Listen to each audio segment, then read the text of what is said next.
দর্শক, কালীকণ্ঠ থেকে আপনাদের সাথে যুক্ত হয়েছি শেখ ফরিদ। আপনারা ইতিমধ্যে দেখতে পাচ্ছেন যে রাজধানীর বাংলা মোটর এলাকায় যে এনসিপির প্রধান কার্যালয় রয়েছে, সেই কার্যালয়ের সামনে থেকে নেতাকর্মীরা জড়ো হয়েছেন এবং এনসিপির নেতাকর্মীরা কিন্তু এখানে তারা কিন্তু স্লোগান দিচ্ছেন যে দিল্লি না ঢাকা। এর উদ্দেশ্য হলো যে ওসমান হাদিকে গুলি করে হত্যা করার প্রতিবাদে কিন্তু তারা এখানে জড়ো হয়েছেন এবং পর্যায়ক্রমে কিন্তু এখানে সারা দেশ থেকে নেতাকর্মীরা আসতে শুরু করেছেন এবং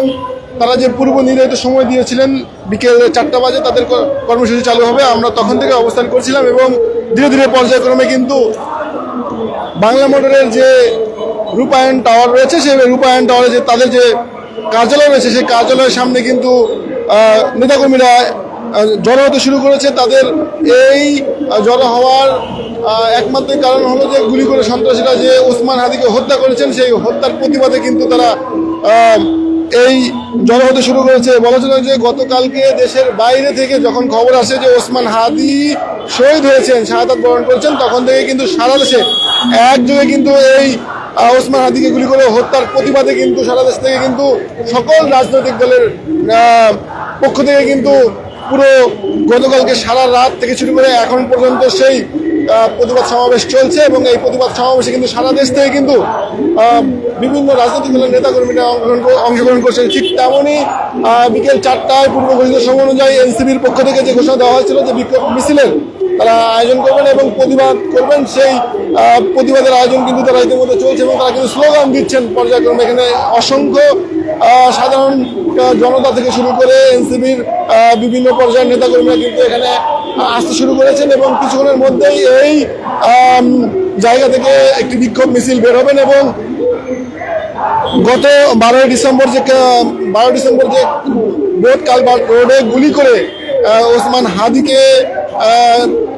নির্ধারণ করে যে গুলি করা হয়, সেই গুলি করার পর কিন্তু সেখানে তিনি একটি অটোরিকশার মধ্যে কিন্তু তিনি ছিলেন এবং সেখানে কিন্তু যে শুটার রয়েছেন ফয়সাল করিম মাসুদ, তিনি কিন্তু দীর্ঘদিন ধরে এই হাদিকে অবজারভেশন করছিলেন যে যিনি ঢাকা 8 আসনের থেকে স্বতন্ত্র প্রার্থীর পক্ষ থেকে যে আগামী নির্বাচনে প্রতিদ্বন্দ্বিতা করছিলেন, যে সেই প্রতিদ্বন্দ্বী এই পর্যায়ক্রমে কিন্তু জনপ্রিয়তা বাড়তে শুরু করেছেন এবং সেই জনপ্রিয়তা বাড়ার বিষয়গুলো কিন্তু তিনি ওসমান হাদি কিন্তু পুরো ঢাকা 8 আসনে আগামীর ভবিষ্যতের যে নতুন বাংলাদেশ গড়ার জন্য কিন্তু তিনি পর্যায়ক্রমে বিভিন্ন স্লোগান, বক্তব্য, গণসংযোগ থেকে সব ধরনের কর্মকাণ্ড কিন্তু নিজের উদ্যোগেই কিন্তু করছিলেন এবং কিন্তু নতুন বাংলাদেশ গড়ার জন্য, দুর্নীতিমুক্ত বাংলাদেশ গড়ার জন্য এবং সুন্দর একটি প্রজন্মের বাংলাদেশ গড়ার জন্য পর্যায়ক্রমে কিন্তু তিনি যে স্লোগান দিচ্ছিলেন, সেই সত্যগুলোকে বলার জন্য কিন্তু পর্যায়ক্রমে সেটি কাল হয়ে দাঁড়ায় এবং সেই মাসুদ করিম ফয়সাল যে রয়েছেন, সেই শুটার ফয়সাল, তিনি কিন্তু কিছুদিন আগেই জেল থেকে বেরিয়ে আসেন এবং তিনি কিন্তু একটি ডাকাতি মামলায় গ্রেপ্তার হয়েছিলেন অস্ত্রসহ এবং সেই অস্ত্রসহ গ্রেপ্তার হওয়ার পর কিন্তু তিনি বেরিয়ে এসে দীর্ঘদিন ওসমান হাদির সাথেই কিন্তু তিনি বিভিন্ন গণসংযোগেও সময় দিয়েছেন এবং গত 12 তারিখে কিন্তু তাকে বোট কালভার্ট রোডে কিন্তু গুলি করে তাকে সেখানে আহত করা হয় এবং সেখান থেকে কিন্তু যখন ওসমান হাদি আহত হয়ে পড়েন তখন কিন্তু তাকে ঢাকা মেডিকেল হাসপাতালে তাকে নিয়ে যাওয়া হয়। সেই ঢাকা মেডিকেল হাসপাতালে তাকে অস্ত্রোপচারের পর কিন্তু তার উন্নত চিকিৎসার জন্য এভার কেয়ার হাসপাতালে নিয়ে যাওয়া হয়। সেই এভার কেয়ার হাসপাতাল থেকে তার শারীরিক অবস্থা অবনতির দিকে যাওয়ার গেলে তখন তাকে রাষ্ট্রীয় তত্ত্বাবধানে কিন্তু তাকে দেশের বাইরে নিয়ে যাওয়া হয় এবং দেশের বাইরে কিন্তু নিবিড় চিকিৎসা এবং পর্যবেক্ষণের পর কিন্তু গতকালকে খবর আসেন যে ওসমান হাদি আসলে শাহাদাত বরণ করেছেন এবং ওসমান হাদি শাহাদাত বরণ করার পর যখন এই খবরটি বাংলাদেশ সহ সারা বিশ্বে ছড়িয়ে পড়ে তখন থেকেই কিন্তু এই প্রতিবাদ মিছিল শুরু হয়ে যায় এবং গতকাল রাত্রে কিন্তু এই প্রতিবাদ মিছিল তীব্র থেকে তীব্র আকারে ধারণ করেন এবং বিভিন্ন গণমাধ্যম যেমন প্রথম আলো, ডেইলি স্টার থেকে শুরু করে আরও বিভিন্ন চারুকলা ইনস্টিটিউট থেকে শুরু করে বিভিন্ন দেশে বিভিন্ন দেশের বিভিন্ন জায়গায় কিন্তু ভাঙচুর অগ্নিকাণ্ডের ঘটনাও ঘটে। এতে করে কিন্তু পর্যায়ক্রমে সারা রাত শাহবাগ চত্বর থেকে শুরু করে সারা বাংলাদেশের বিভিন্ন গুরুত্বপূর্ণ জায়গাগুলোতে কিন্তু এই প্রতিবাদ মিছিল করতে থাকেন এবং খুনিদের আসলে দ্রুত গ্রেপ্তারের জন্য কিন্তু তাদের এই প্রতিবাদ মিছিল। যে হাদি কিন্তু জীবিত থাকা অবস্থায় কিন্তু তিনি যে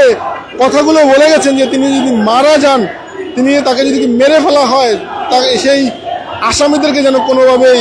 ছাড় দেওয়া না হয়, তাদের প্রতি যেন বিচার করা হয়। পর্যায়ক্রমে প্রশাসনের পক্ষ থেকে সেটি মামলা হলে পল্টন থানায় সেই মামলার পরিপ্রেক্ষিতে কিন্তু এখন পর্যন্ত প্রায় 9 জনকে প্রশাসনের বিভিন্ন দপ্তরের থেকে এই 9 জনকে গ্রেপ্তার করা হয় এবং সেই 9 জনের মধ্যে কিন্তু শুটার ফয়সালের বাবা মাও কিন্তু আদালতে স্বীকারোক্তিমূলক জবানবন্দি দিয়েছেন এবং বাকিরা কিন্তু বিভিন্ন মেয়াদে রিমান্ডে নেওয়া হয়েছে। যেই ওসমান হাদিকে লক্ষ্য করে যেই মোটরসাইকেল থেকে গুলি করা হয়, সেই মোটরসাইকেলের ড্রাইভার থেকে শুরু করে এবং ফয়সালকে দেশ থেকে পালিয়ে যাওয়ার জন্য যারা সহযোগিতা করেছেন প্রাইভেট কার দিয়ে এবং বর্ডারের এলাকায় যে সকল, এবং গতকালকেও কিন্তু সেই আসামিদেরকে গ্রেপ্তার করে পুলিশের পক্ষ থেকে কিন্তু ডিবির পক্ষ থেকে বা প্রশাসনের বিভিন্ন ডিপার্টমেন্টের পক্ষ থেকে কিন্তু নিবিড়ভাবে খুব গুরুত্ব সহকারে কিন্তু এই মামলাটিকে দেখা হচ্ছে এবং গতকালকে যে 2 জন আদিবাসীকেও গ্রেপ্তার করা হয়, সেই আদিবাসীদের তথ্য অনুযায়ী কিন্তু এখনো পর্যন্ত সেই মামলার তদন্ত চলছে এবং যারা যারা এই মামলার সাথে কোনো প্রকার সম্পৃক্ততা পাচ্ছে প্রশাসন কিন্তু তাদেরকে গ্রেপ্তার করে আদালতে সোপর্দ করছেন। এবং গতকালকে এই হাদির মৃত্যুর ঘটনা তথ্য যখন দেশে পৌঁছায় বা এই হাদির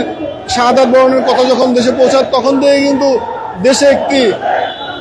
গরম পরিস্থিতি সৃষ্টি হয়েছে, বলা চলে একটি ভূমিকম্প পরিণত হয়েছে এবং সারা দেশের সাধারণ মানুষ থেকে শুরু করে কিন্তু হাদির যে বক্তব্যগুলো দিয়ে গেছেন সেটি কিন্তু মানুষের অন্তরে সাড়া দিয়েছেন এবং সাধারণ জনতা থেকে শুরু করে বিভিন্ন রাজনৈতিক দলের নেতাকর্মী থেকে শুরু করে এনসিপি থেকে শুরু করে বিএনপি থেকে শুরু করে জামায়াতের পক্ষ থেকে এবং ঢাকা বিশ্ববিদ্যালয়ের যতগুলো রাজনৈতিক সংগঠন রয়েছে এবং ঢাকা বিশ্ববিদ্যালয়ে যে বিসি যিনি রয়েছেন সাদিক কায়েম থেকে শুরু করে বিএনপির ছাত্র দলের সভাপতি সেক্রেটারি থেকে শুরু করে দেশের গুরুত্বপূর্ণ যত নেতাকর্মীরা রয়েছেন এবং বিএনপির পক্ষ থেকে মির্জা আব্বাস, তারেক রহমান থেকে শুরু করে যত রাজনৈতিক দলগুলো জুলাই আগস্টের ফ্যাসিস্ট প্রতিবাদী যে সকল দলগুলো প্রত্যেকেই কিন্তু এই প্রতিবাদে অংশগ্রহণ করেছেন এবং দ্রুত এই অপরাধীদেরকে দেশে ফিরিয়ে এনে, এই ফয়সাল করিম মাসুদকে দেশে ফিরিয়ে এনে তাকে সর্বোচ্চ শাস্তি দেওয়ার দাবিতেই কিন্তু পর্যায়ক্রমে এই প্রতিবাদ চলছে। দর্শক, আপনারা দেখতে পাচ্ছেন, আপনাদের সাথে আমি রয়েছি রাজধানীর বাংলা মোটর থেকে, এনসিপির কার্যালয়ের সামনে থেকে আপনাদের সাথে আমি যুক্ত হয়েছি। শেখ ফরিদ আপনারা কালের কণ্ঠ থেকে সরাসরি দেখতে পাচ্ছেন যে এখানে কিন্তু তারা পর্যায়ক্রমে স্লোগান দিচ্ছে, মিছিল করছে এবং তারা কিন্তু এই প্রতিবাদ পর্যায়ক্রমে চালিয়ে যাবে এমনটাই কিন্তু তারা বলছেন। আপনারা আমাদের সঙ্গে থাকেন, আমরা সেই তাদের মিছিলের স্লোগান দেখার চেষ্টা করছি।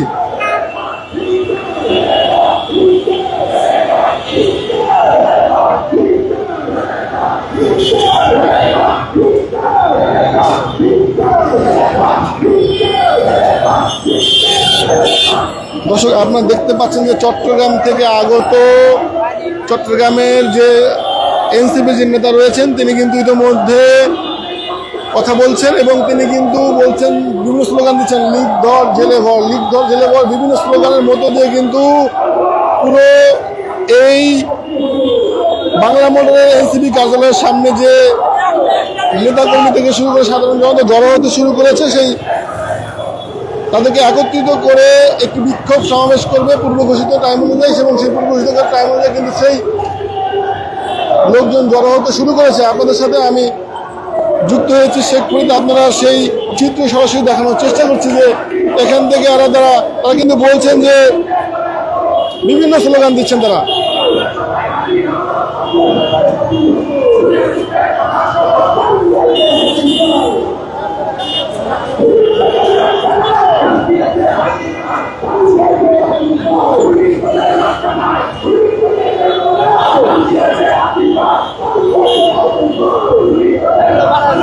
এনসিপির পক্ষ থেকে পূর্ব ঘোষিত যে বিক্ষোভ সমাবেশের কথা ছিল, সেই বিক্ষোভ সমাবেশ কিন্তু ইতিমধ্যে বাংলা মোটরের এনসিপির কার্যালয়ের যে মূল ফটক রয়েছে এবং রূপায়ণ টাওয়ারের যে বিল্ডিংটি রয়েছে সেটি আসলে বাংলা মোটরের এনসিপি কার্যালয়। সেই কার্যালয়ের সামনে থেকে আপনাদের সাথে আমি শেখ ফরিদ যুক্ত হয়েছি। কালের কণ্ঠ থেকে সরাসরি আপনাদেরকে দেখানোর চেষ্টা করছি। এখানে কিন্তু হাদিকে গুলি করে হত্যার ঘটনা বিক্ষোভ মিছিল কর্মসূচি পালন করছেন এবং এই কর্মসূচি কিন্তু তারা মিছিল নিয়ে শাহবাগের দিকে যাবেন, এমনটা কিন্তু আমরা তাদের বিভিন্ন মাধ্যমে জানতে পেরেছি এবং তারা কিন্তু স্লোগান দিচ্ছেন যে ফ্যাসিস্ট আওয়ামী লীগের যাদেরকে পাবে তাদেরকে জেলে ভরতে হবে এবং যে শুটার ফয়সাল পালিয়ে গিয়েছে তাকে দ্রুতই দেশে ফিরিয়ে এনে সর্বোচ্চ শাস্তি দিতে হবে। হাদির এই শাহাদাতের ঘটনা, শাহাদাত বরণের ঘটনাকে কেন্দ্র করে গতকালকে কিন্তু প্রধান উপদেষ্টা কিন্তু বক্তব্য রেখেছেন। তিনি কিন্তু আগামীকাল শনিবার সারা দেশে কিন্তু একযোগে একটি ঘোষণা দিয়েছেন যে প্রধান উপদেষ্টা দিয়েছেন যে আগামীকালকে সারা দেশে একযোগে শোক পালন করা হবে এবং সারা দেশে সকল প্রতিষ্ঠান, সরকারি বেসরকারি সকল প্রতিষ্ঠান অর্ধনির্মিত পতাকা নামানো থাকবে এবং একযোগে এই শোক সকলকে একসাথে নিয়ে পালন করার জন্যই আগামীকাল শনিবার আগামীকালকে এই শোক দিবসের ঘোষণা দিয়েছেন এবং হাদির পরিবারের সম্পূর্ণ দায়িত্ব সরকারকে নিতে হবে এবং সেই দায়িত্ব নেওয়ার কথাও কিন্তু সরকারের পক্ষ থেকে যারা উপদেষ্টাদের পক্ষ থেকে এসেছেন এবং পর্যায়ক্রমে এই আন্দোলন গতকালকে থেকে সারা দেশে যেমনটা চলছে ঠিক তেমনই এখনো পর্যন্ত বিভিন্ন জায়গায় শাহবাগ থেকে শুরু করে শহীদ মিনার, ধানমন্ডি 32 নাম্বার, বাংলা মোটর এবং সারা দেশে গুরুত্বপূর্ণ যে জায়গাগুলো রয়েছে প্রত্যেকটি জায়গাতেই কিন্তু এই প্রতিবাদ সমাবেশ চলছে। দর্শক আমাদের সঙ্গেই থাকবেন, আমরা আপনাদের সরাসরি দেখানোর চেষ্টা করছি।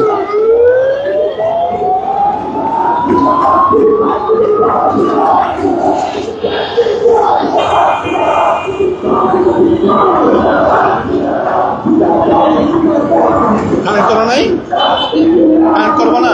লাইন অফ করে দাও।